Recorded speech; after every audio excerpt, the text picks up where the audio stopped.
In 2016, Big Finish, purveyors of hundreds of Doctor Who audio dramas, took on a new project, a reimagining of the cult British TV series The Prisoner, with a series of new stories and retelling of old stories. Now, in 2019, as Big Finish prepare to release their third and final box set in the saga, it's time to take a look at the first box set, where we meet The Prisoner, number 6, as they twist and turn their way through 4 stories. Few TV series can be considered as a whole to be a piece of art, but The Prisoner is one such program. A program that all at once touches upon meaningful issues, presents a clear view of what the human spirit should aspire to, and is also enigmatic, controversial, and ultimately, what it meant is open to the interpretation of the viewer. As a colleague of mine put it, the original is not just a piece of art, it's a perfect and inextricable expression of its creator's intent. It is seemingly a strange candidate for reimagining. 2009's television reinterpretation proved how ill-advised such an idea really was. To make matters worse, the original Prisoner presented us with a world where technological marvels, unheard of at the time, were commonplace sights, and were one tight-lipped man, alone and against everyone else, waged a secret war against his captors. This also seems a particularly challenging world to realize entirely through audio adventures. In short, Big Finish have tampered with a highly visual classic, probably best left alone in a media not suited for it. So how then did they fare?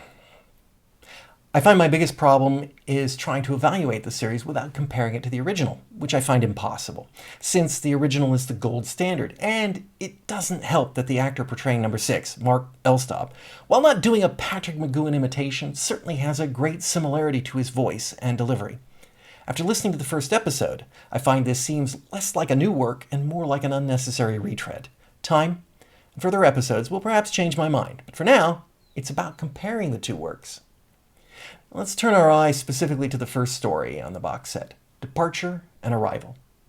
As you might have noticed, the title is already a departure from the title of the first episode of the original series, which was just Arrival.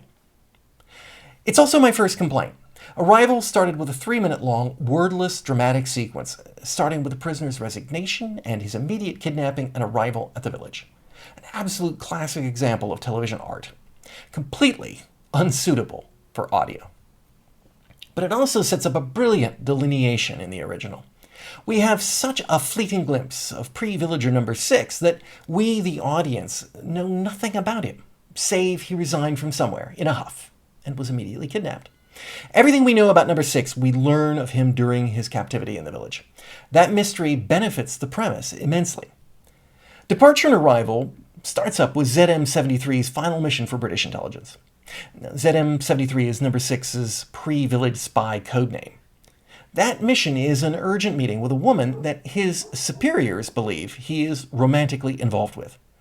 That meeting triggers ZM-73's sudden resignation. The meeting concerns Professor Saltzman. Prisoner fans will immediately recognize the name drop of a character that turns up in a much later episode of the original series, and perhaps groan a little, as I did, at the realization that writer Nick Briggs is going to attempt to unify the world of the Prisoner a bit more, and make more sense of the overarching narrative. A laudable ambition if you're trying to reimagine something full of holes, like Space 1999, but perhaps ill-advised when tackling a program that exists on the edges of surrealism. I suspect Prisoner fans will also immediately leap to the conclusion that the contact being amorous was the tip-off to him that there was something seriously wrong and leading to his resignation. The fans' pre-knowledge of ZM-73 means we know that he was certainly not amorously involved with his contact, so this must be a trap or a betrayal. Another flaw that shows itself repeatedly throughout the first story is the narration. Number 6, trusting no one, conducts much of his business in silence, thereby requiring some way of conveying his actions to the listener. First, during the pre-village sequences, the narration is by his superiors, who are, by and large, guessing where he is at any given moment. Oh, he should be reaching the ferry now. Oh, it's been bad weather. The ferry arrived 20 minutes late. He'll have to put his foot down on that Lotus of his. Hope he doesn't get a speeding ticket. He should be crossing the border now, etc. And later, in The Village, when number 2 follows number 6 on the absolutely ubiquitous surveillance system, we get a running commentary that is tedious.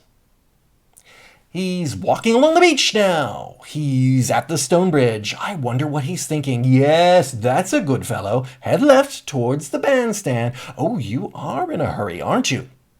Perhaps, even worse, are the few times number 6 actually narrates himself. It's genuinely unclear if that's supposed to be internal monologue or if he's literally talking out loud. Now, let me be clear. I'm not entirely down on this production. It's well produced and well acted, and despite the narration inhibiting suspension of disbelief, it's still compelling.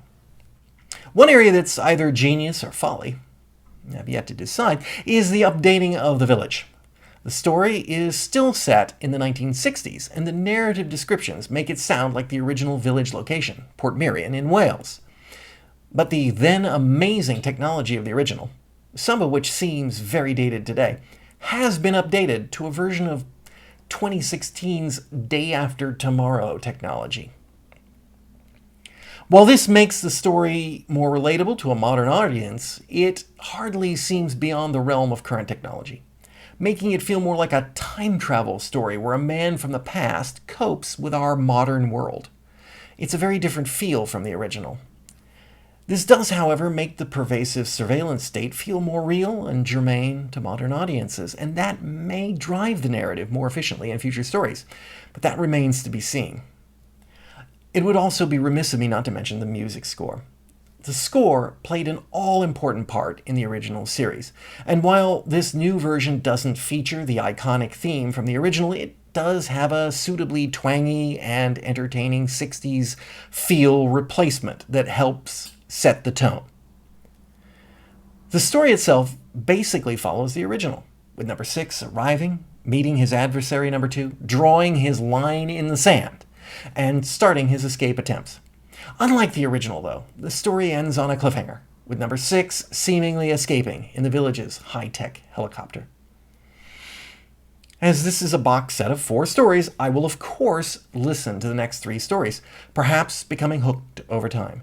But for now, Departure and Arrival is a clever, yet pale imitation of the original that hasn't justified its very existence.